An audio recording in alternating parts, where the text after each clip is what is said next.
అది ఒకటి చెప్పి ఒకటి చేయకూడదు. స్కూల్ మెయింటెనెన్స్కి మీరు ఇంకా 17 వేసుకుని ఇంకో 2 వాళ్ళు వేసుకోవచ్చుగా. వీళ్ళకి తగ్గించడం ఎందుకు, వాళ్ళకి తగ్గించడం ఎందుకు? పిల్లలకి ఇచ్చే డబ్బులు తగ్గించడానికి ఇంకో 2000 వేసుకుని మీకు 17 అంటే సరిపోతుందిగా. ప్రభుత్వం అమ్మఒడి డబ్బులు రిలీజ్ చేయడం జరిగింది. అమ్మఒడి డబ్బులు మీకు పడ్డాయండి. మాకు ఫస్ట్ రోజునే ఎలిజిబుల్ లిస్ట్లోకి వచ్చింది. 2 పిల్లల పేర్లు కూడా 1 year అయింది. ప్రస్తుతానికి గత ప్రభుత్వం మాదిరిగా కాకుండా ఈ ప్రభుత్వం రోడ్లు అయితే వేసారు బాగానే. చూడాలి, ఒక్కొక్కటి చేసుకుంటూ వస్తున్నాడు ఆయన కూడా. ఒకటి అభివృద్ధి మనకి కళ్ళారా కనపడతా ఉందండి. ఇది పరిపాలన ఎలా ఉందంటారు, ఏమంటారు? ఈ సంవత్సరం పరిపాలన గత ప్రభుత్వంతో పోలిస్తే పర్వాలేదు. మేడం 2 రోజుల క్రితం కూడా తల్లికి వందన పథకం రిలీజ్ చేయడం జరిగింది కూటమి ప్రభుత్వం. అది 15,000 అన్నారు, పాట పాడారు. ఇప్పుడు 13కి వచ్చింది కదా. అంటే 13,000 2,000 ఏంటంటే మెయింటెనెన్స్, స్కూల్ మెయింటెనెన్స్ కట్ చేసి అది ఒకటి చెప్పి ఒకటి చేయకూడదు. స్కూల్ మెయింటెనెన్స్కి మీరు ఇంకా 17 వేసుకుని ఇంకో 2 వాళ్ళు వేసుకోవచ్చుగా. వీళ్ళకి తగ్గించడం ఎందుకు, వాళ్ళకి తగ్గించడం ఎందుకు? పిల్లలకి ఇచ్చే డబ్బులు తగ్గించడానికి ఇంకో 2000 వేసుకుని మీకు 17 అంటే సరిపోతుందిగా. అవునా కదా. వాళ్ళకి ఇచ్చే వాటిలో పిల్లలకి ఇచ్చే వాటిలో తగ్గించుకోవడం ఎందుకు? ఈ ప్రైవేట్ స్కూల్సే కానీ ఏవైనా కానీ ఆ పుస్తకాలకి వాటికి బోల్డ్ అవుతుంది. ఏ పేరెంట్స్కైనా కష్టమే కదా. మరి అలాగే చూసుకుంటే కనుక ఆగస్టు 15 మహిళలకు ఉచిత బస్సు ప్రయాణము రానివ్వండి, వచ్చాక చూద్దాం. బస్సులు ఏదైనా అమలులోకి వచ్చినప్పుడు మనం చెప్పాలి, అంతేగాని వస్తుంది చేస్తుంది అన్నదానికి దీనికి చాలా తేడా ఉంది. అదొక్కటి మటుకు పెన్షన్ మటుకు అది ఒక్కటి మటుకు రన్నింగ్లో అది పాత పద్ధతే ఉంచారు. అదొక్కటి బాగుంది.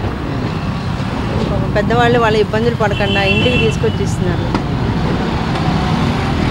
గతంలో వాలంటీర్స్ ఉండేవాళ్ళు, అది తీసేయటం తప్పే, చాలా తప్పు. ఇప్పుడు సచివాలయాలు ఉన్నాయి కానీ వీళ్ళేమో అన్నీ చేసాము, అన్నీ అమల్లో పెట్టామంటారు. అక్కడ సచివాలయానికి వెళ్తే మాకు ఏ జీవో లేదని, ఎటువంటి జీవో లేదు, ఎటువంటి పథకాలు లేవు, ఏమి వాళ్ళు చెప్తూ ఉంటారు. కూటమి ప్రభుత్వం అమ్మఒడి డబ్బులు రిలీజ్ చేయడం జరిగింది. అమ్మఒడి డబ్బులు మీకు పడ్డాయండి. మాకు ఫస్ట్ రోజునే ఎలిజిబుల్ లిస్ట్లోకి వచ్చింది. 2 పిల్లల పేర్లు కూడా అమ్మఒడి 2కి ఇస్తానన్నారు. ఎంతమందికి ఉంటే అంతమందికి ఇస్తానన్నారు. చంద్రబాబు అన్న ఇచ్చారు, మాకు 2కి ఇచ్చారు. మా 2 పాపలకి వచ్చినాయండి. మాకు సంతోషమే. ఒక మనిషికి వచ్చి అమౌంట్ 13,000 పడ్డాయండి. మేనేజ్మెంట్ ఉంటుంది కదండి, వాళ్ళకి ఇవ్వాలిగా, ఆ మేనేజ్మెంట్కి ఇచ్చారు. Okay madam. ఉన్న దాంట్లో కొద్దిగా ఫీజులు కట్టుకోగలం, సంతోషంగా ఉంది. ఇట్లాంటివి ఇంకా ఎన్నో చేయాలని మేము కోరుకుంటున్నాం. ఒకరికే అన్న కాన్సెప్ట్ అనేది ఆయన ఫస్ట్ పెట్టాడు కాబట్టి దాని గురించి మాట్లాడటానికి రీజన్ లేదు సార్. చంద్రన్న అప్పుడు పెట్టలేదు, అంతకుముందు కూడా చంద్రన్న పరిపాలనలో ఉన్నప్పుడు ఇలాంటి కాన్సెప్ట్ ఏం లేదు. కాకపోతే జగనన్న వచ్చిన తర్వాత గ్రహించి పిల్లల గురించి ఇది అని చెప్పిన తర్వాత చంద్రన్న చేశారు. మేము కూడా డబ్బులు ఇస్తామన్నారు. అది వాళ్ళ ఇష్టము. మమ్మల్ని ఇంకా పరిపాలించాలని ప్రజలను అర్థం చేసుకోవాలని, వాళ్ళు ముందుకు రావాలని మేము కోరుకుంటున్నాము. అంతేగాని జగనన్న వేరు, చంద్రన్న వేరు అదే ఇలాంటివి మేము చెప్పమండి. కాకపోతే ఏ పరిపాలన బాగుంది అనటానికి కూడా లేదండి. ఎవరు వచ్చినా కానీ ఖచ్చితంగా మంచి చేస్తారు. పిల్లల ఫీజులు కట్టుకున్నాము, పుస్తకాలు కొనుక్కున్నాము. గవర్నమెంట్ స్కూల్లో కూడా వేయాలనుకుంటున్నాం నెక్స్ట్ ఇయర్. ఇంతకు మించి ప్రభుత్వం ముందుకు నడిస్తే మేము కూడా ముందుకు నడుస్తాము. అలా చూసుకుంటే కనుక మహిళలకు కూడా 1500 ఇస్తామని చెప్పి దాన్ని కూడా కసరత్తు చేస్తున్నారు. అలాగే ఉచిత బస్సు ప్రయాణం అంటారు, దాన్ని కూడా చేస్తున్నారు. ఎలా అంటే ఉచిత బస్సు అంటే మాత్రం పెట్టమాకండి చంద్రన్న గారు, మీకు దయచేసి చెప్తున్నానండి. ఆటోలకి ఇబ్బంది కలుగుతుంది వాళ్ళకి. అందులో మా ఆయన గారు కూడా ఆటో తోలుతారు కాబట్టి వాళ్ళకి అలా మీరు పెడితే కనుక మేము ఎలా బ్రతకాలనేది మేము కోరుతున్నామండి. కాకపోతే ఇది మీద ఇంకోటి దృష్టి పెట్టి మీ మీద మేము అడుగుతున్నామండి. మాకు ఇల్లు లేవు, ఇల్లులు కూడా లేని వారికి సహాయం దయచేయండి. మాకు పిల్లలకి ఇచ్చినందుకు మీకు వందనాలు. ఇలాంటివి ఎన్నో చేయాలని మేము కోరుకుంటున్నాము. 1500 అంటారండి, అది మీ ఇష్టము. ఇంకో పథకం కూడా అప్లై చేస్తానన్నారు, ఖచ్చితంగా మీరు చేస్తారని మేము కోరుకుంటున్నాము. ఈ 1500 రూపాయల లెక్కన ప్రతి ఒక్కరికి మీరు అమలు చేస్తే కనుకనండి మాకు కొద్దిగా సాయం పడిన వారు అయి ఉంటారు. ఏదో చిన్న వస్తువులన్నా తెచ్చుకుంటానికి కానీ ఇబ్బందిగా ఉండదండి. మాకు కూరగాయల బియ్యమో తెచ్చుకుంటాం కదా సార్, మీరు హెల్ప్ చేయాలని కోరుకుంటున్నాము. 1 year అయింది. ప్రస్తుతానికి గత ప్రభుత్వం మాదిరిగా కాకుండా ఈ ప్రభుత్వం రోడ్లు అయితే వేసారు బాగానే. మాకు ఇబ్బంది లేదు, డ్రైవర్స్కి ఎక్కడ కూడా రోడ్లన్నీ బాగున్నాయి. ఇంకా రాజధాని అభివృద్ధి చేస్తా అంటున్నారు, అవి నిదానంగా ఇంకా అవుతాయి.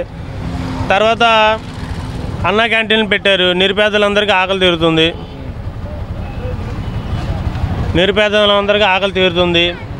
ఇంకా కొన్ని పథకాలు ఉన్నాయి రావాల్సినవి. ఏంటి కొన్ని పథకాలు రావాల్సినవి ఉన్నాయి. అన్నీ ఒకేసారి జరగవు కదా, అన్నీ నిదానంగా జరుగుతున్నాయి. నన్ను చూసుకుంటే కనుక 2 రోజుల క్రితం తల్లికి వందనం పథకం కూడా రిలీజ్ చేయడం జరిగింది కూటమి ప్రభుత్వం. ఎలా అనిపిస్తుంది? అమౌంట్ పడుతున్నాయంటారా? అమౌంట్ నిన్నే కదా రిలీజ్ చేశారు. జగన్ గారు కూడా వేసినప్పుడు వెంటనే పడిపోలా, ఒక రోజు 2 రోజులు అటు ఇటుగా అవేవి ఏంటి. ఇక ఇవి కూడా కొద్దిగా నిదానం పడతాయి. ఎన్నికల ప్రచారంలో ఎంతమంది పిల్లలు ఉంటే అంతమందికి 15,000 ఇస్తామని చెప్పారు. తీరా వచ్చిన తర్వాత తల్లుల ఖాతాలో 13,000 వేశారంటూ కూడా వైసీపీ ట్వీట్ చేస్తున్నమాట. మీరేమంటారు? వైసీపీ ట్వీట్ చేస్తున్నా వాళ్ళు ప్రతిపక్షంలో ఉన్నారు, ఏమైనా మాట్లాడతారు.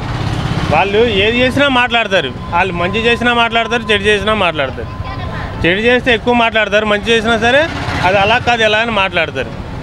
గత ప్రభుత్వం కూడా ఇచ్చింది, మరి గత ప్రభుత్వం ఈ రోడ్లే వేయలేదు, అన్నా క్యాంటీన్ పెట్టలేదు, రాజధాని లేదు. 3 రాజధానులు అన్నారు, రాజధాని లేవు. నిదానంగా మొత్తం గాలికి వదిలేశారు. ఇప్పుడు రోడ్లు రాజధాని అభివృద్ధి చేస్తున్నారు. ఒక పక్క పోలవరం ఉంది. ఇంకా రైతులకు సంబంధించి కూడా అమౌంట్ కూడా వేస్తామని చెప్తుంది 3 విడతలుగా. ఎలా అనిపిస్తుంది రైతులకు సంబంధించి? రైతు కంటే మనం ఎప్పుడు వాళ్ళకి ఏదో మనం సాయం చేస్తూ ఉండాలండి. ఎందుకంటే అదృష్టి అయినా అనావృష్టి అయినా సరే రైతులు చాలా ఇబ్బంది పడతారు. వాళ్ళు ఇబ్బంది పడ్డారని మనం ఇబ్బంది పడినట్టే. గవర్నమెంట్ మాత్రం వాళ్ళకి ఎప్పుడు ఏదో రకంగా ఆదుకుంటూ ఉండాలి.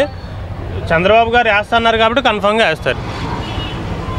అలా చూసుకుంటే కనుక ఇప్పుడు మరి మొత్తం చూసుకుంటే కనుక మహిళలకు ఉచిత బస్సు ప్రయాణం అంటున్నారు. మరి ఉచిత బస్సు ప్రయాణం వల్ల మీ ఆటో వాళ్ళకి ఏమన్నా ఇబ్బంది అంటారా? ఉచిత బస్సులు ప్రయాణం అంటే దానికి తగ్గట్టు దానికి ఉంటాయన్న. ఇప్పుడు మామూలుగానే బస్సులు ఖాళీ ఉండట్లా. ఇప్పుడు మామూలుగానే బస్సులు ఖాళీ ఉండట్లా. ఉచిత బస్సులు పెడితే ఇంకో 10 మంది ఎక్కుతారేమో. 10 రూపాయల కోసం ఇప్పుడు మేము ఎక్కడ సర్వీస్ చేసినా 10 రూపాయలే, 10 లేదా 20 రూపాయలు అనుకుందాం.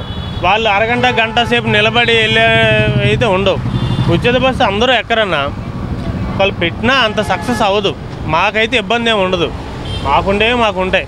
కాకపోతే ఇబ్బందే. కానీ దానికి కూడా బాబు గారు ఏదో చేస్తా అన్నారు. అదేంటన్నది కాలమే నిర్ణయిస్తుంది. ఎలా అనిపిస్తుంది? మరి రాబోయే రోజుల్లో ఎలా ఉండబోతుందంటారు ప్రభుత్వం పనితీరు అయితే ఇప్పటికైతే పర్లేదన్న. డ్రైవర్లకి మేము నిజంగా చెప్తున్నా ఏంటంటే రోడ్లన్నీ బాగు చేశారు, రోడ్లన్నీ అక్కడక్కడ డెవలప్మెంట్ చేశారు. గత ప్రభుత్వంలో అయితే 2-3 ఏళ్ళు చాలా ఇబ్బంది పడ్డాం, ఎక్కడ చూసినా గుంతలు ఉండేవి. ఇప్పుడు రోడ్లన్నీ బాగానే వేశారు. ఇంకా అన్నా క్యాంటీన్లు పెట్టారు. డ్రైవర్లు కానీ లేబర్స్ కానీ ఎవరైనా సరే వెళ్ళి తక్కువలో తినడానికి అవుతుంది. మార్నింగ్ టిఫిన్, మధ్యాహ్నం భోజనం పెడుతున్నారు. మీరు వెళ్ళారమ్మా? నేను వెళ్ళాను అన్నా క్యాంటీన్కి. ఫుడ్ అయితే పర్లా, అంటే మరీ అంత ఇది కాదు, అంత తీసిపోయేది కాదు, నార్మల్గా ఉంది, పర్లేదు. భోజనం బాగానే ఉంది, అంటే తినగలిగేటట్టుగానే ఉంది, వదిలేసేటట్టు లేదు. పరిపాలన ఎలా ఉందంటారు, ఏమంటారు? ఈ సంవత్సరం పరిపాలన గత ప్రభుత్వంతో పోలిస్తే పర్వాలేదు, దాంట్లో ఎటువంటి సందేహం లేదు. మనం దాని గురించి ఆలోచించాల్సిన అవసరం లేదు. అది 2 రోజుల క్రితం తల్లికి వందనం కూడా రిలీజ్ చేయడం నేను చాలా మంది పడ్డాయి. 2 పిల్లలకి 20,000, ఒక పిల్లలు 13,000 అందరికీ వచ్చినాయిగా, పడ్డాయి కదా. ఒకరిద్దరు మిస్ అయితే నిదానికి వేస్తాడు. ఇప్పుడు గత ప్రభుత్వం అప్పులతో, ఖజానా ఖాళీతో ఉన్న ఆస్తులను అమ్మి అప్పుల కుప్పతో గవర్నమెంట్ వదిలేళ్ళకి ఇచ్చేయలేదు. అలాంటి పరిస్థితులు ఆయన సర్దిద్దుకోవడానికి కూడా కొంత టైం కావాలిగా. వెంటనే ఇప్పుడు అప్పటికి కూడా ఇస్తున్నాడుగా, ఏమి ఇవ్వకుండా ఇది లేడుగా, యాక్టింగ్ చేసుకుంటూ వస్తున్నాడు కదా.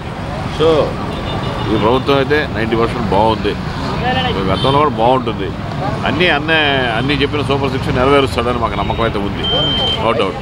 ఓకే, తల్లికి వందనం తీసుకుంటే కనుక ఎన్నికల ప్రచారాల్లో ఎంతమంది ఉంటే అంతమందికి ఇస్తాము 15,000 అని చెప్పేసి అన్నారు. తీరా చూస్తే 13,000 ఇచ్చారని వైసీపీ అంటున్నారు. మీరేమంటారు? దానికి ఏదో క్యాల్కులేషన్ చెప్తానంటున్నాడు, నారాయణరావు చెప్తానంటున్నాడు కదా. ఎవరి జేబుల్లోకి వెళ్ళలేదు, దాని లెక్క చెప్తాడు. మరి ఆయన జేబులోకి వెళ్తే నిరూపించమనండి. ఇప్పుడు మనకు ఏదైనా ఎవిడెన్స్ లేకుండా ఏం మాట్లాడకూడదుగా. అయితే ఏంటంటే ఎప్పుడైనా సరే, ఎప్పుడైనా కానీ, ఇప్పుడు టీడీపీ అధికార పక్షం కాకుండా అపోజిషన్ ఉందనుకోండి, టీడీపీ కూడా వైసీపీ మీద బురజల్లింది. ఇది కామన్, అది మనం దాన్ని పరిగణించాలి. ఏదైనా ఎవిడెన్స్ ఉంటే మన దాని గురించి మాట్లాడుకోవడం బాగుంటుంది. ఏమంటారు? ఈ నెల చూసుకుంటే జూన్ 20న అన్నదాత సుఖీభావ 3 విడతలుగా వేస్తామని రేపు 23 తర్వాత వేస్తానంటున్నాడుగా. ఎలా అనిపిస్తుంది రైతులకు సంబంధించి? అందరికీ ఇస్తాడండి, ఎటువంటి సందేహం లేదు. ఎందుకంటే చంద్రబాబు డైరెక్ట్గా visionary leader, first thing calculated person. ఏది పడితే ఎలా పెడితే నోటికి వచ్చినట్టు మాట్లాడే వ్యక్తి అయితే కాదు అండి. ఇప్పుడు సీఎం కాదు, గతంలో కూడా చేశాడు, బాగానే చేశాడు. అంటే కొన్ని లోపాలు ఉంటాయి. అసలు ఒక విధంగా చెప్పాలంటే ఉచితాలు ఎత్తేసి ప్రతి మనిషికి కావాల్సిందంటే విద్య, వైద్యం, ఆరోగ్యం, ఉపాధి ఇవి ఇస్తే వాళ్ళ కళ్ళ మీద నిలబడతారు. ఈ ఫ్రీ సిస్టమ్ ఇచ్చేసి ఇది భారం కూడా మీద వస్తుంది. ఇది కరెక్ట్ కానే కదా. అసలు ఉచిత పథకాలు ఎత్తేయండి, ఇంటికి ఒక ఉద్యోగం ఇవ్వండి, వైద్యం కల్పించండి, విద్య కల్పించండి, ఒక వసతి కల్పించండి, చాలు వాళ్ళ కాలం మీద నిలబడతారు కదా. మీరు డబ్బులు తీసుకొచ్చి ఎవరు డబ్బులు తీసుకొచ్చి ఇచ్చేసి కోట్లు రేపొద్దున ఒక ఖజానాకి భారమే కదా. 2 పిల్లలు 2 ఒకటి ఉద్యోగం కంపల్సరీ ఇవ్వండి, ఆ ఫ్యామిలీ ఆటోమేటిక్గా సెట్ అయిపోతుంది. అసలు ఉచితాలే వద్దు, ఉచితాలే డేంజరు. ఇవన్నీ అన్ని రాష్ట్రాలకి పాకి దేశాన్ని నాశనం చేస్తున్నాయి ఉచిత పథకాలు. ప్రజల్ని సోమరబోతులు చేస్తున్నారు. మరి అలవాటు పడిపోయారు, అలవాటు చేశారు, చేశారు, ప్రభుత్వాలు చేసినాయి. మరంతే కదా, నువ్వు ఇస్తానంటే తీసుకున్నాడు. మరి మా చిన్నప్పుడు ఇవ్వలేదు ఏమి, 2 రూపాయలు బియ్యం ఇచ్చేవాడు అంతే, 1 కేజీ పందాలు ఇచ్చేవాడు, ఎప్పుడంతా ఆయిల్ ప్యాకెట్ ఇచ్చేవాడు, కిరసాలు ఇచ్చేవాడు. ఈ డబ్బులు ఇచ్చేవాళ్ళు కదా. ఎప్పుడైతే డబ్బులు ఇచ్చే విధానం తీసుకొచ్చారో ఖజానా ఖాళీ అవుతుంది. ఇవన్నీ ఎవరి మీద పడతాయండి? మన మీదే పడతాయిగా. ఇప్పుడు ఏమో చంద్రబాబు నాయుడు జేబులో ఇవ్వడు, జగన్ జేబులో ఇవ్వడు, మోడీ జేబులో ఇవ్వడు, ప్రజల జేబులోంచి వెళ్ళేది ట్యాక్సుల రూపం. ఉచితాలు ఎత్తేయండి. మనిషికి కావాల్సిందే విద్య, వైద్యం, ఉపాధి. ఈ 3 ఉంటే వాడి కాళ్ళ మీద వాడు ఛాలెంజ్గా బతుకుతాడు. మనం అడుక్కొని పొద్దున్న మీరు డబ్బులు ఎత్తారని చెప్పి ఓడదారు చూసుకోవాల్సిన అవసరం వాడికి ఉండదు. అది ఉచితాలు ఎత్తేయండి. అసలు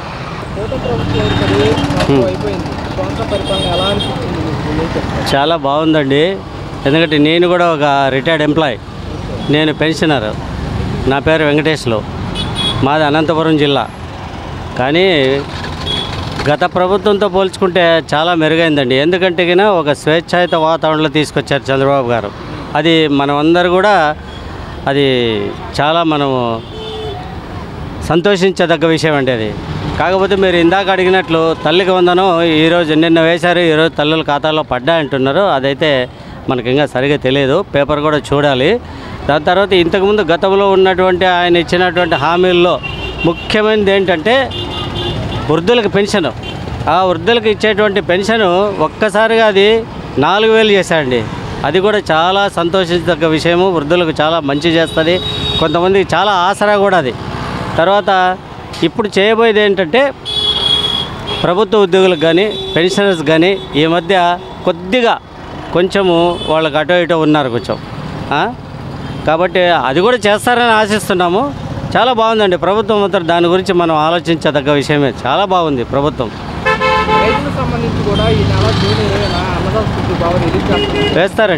వేస్తారు. కాకపోతే ఏంటంటే గత ప్రభుత్వం దాదాపు 10 లక్షల కోట్లు అప్పు చేసిపోయింది కదండి. మరి ఈయన కూడా చూడాలి కదా, ఒక్కొక్కటి చేసుకుంటూ వస్తున్నాడు ఆయన కూడా. ఒకటేంది అభివృద్ధి మనకి కళ్ళారా కనపడతా ఉందండి. ఇది ఈ అభివృద్ధి చాలామంది కోరుకునేది కూడా. ఆయన ఇచ్చేటువంటి ఊరికే పథకాలు కదా, పథకాలు చేస్తూ అభివృద్ధి కూడా ఉంటే బాగుంటుందని మేము అందరూ ఈ ఆంధ్రప్రదేశ్ రాష్ట్ర ప్రజల తరఫున కోరుకుంటున్నామండి. ఆగస్టు 15 మహిళలకు సంబంధించి కూడా ఉచిత బస్సు ప్రయాణము జరుగుతుంది, అది కూడా అంటే ఇప్పుడు దాని సిస్టమ్ ఎలా పెడతారో తెలియదండి. ఇప్పుడు పల్లె వెలుగులో పెడతారా, మెట్రోలో పెడతారా, మరి ఎక్కడ పెడతారో ఏంటో తెలియదు. మొత్తానికి చేస్తారు, తప్పకుండా చేస్తారు అది కూడా. కాబట్టి ఎలా దాని సిస్టమ్, దాని రూల్స్ రెగ్యులేషన్స్ ఎలా పెడతారో తెలియదు కదా. అది కూడా మంచి కార్యక్రమం అది కూడా.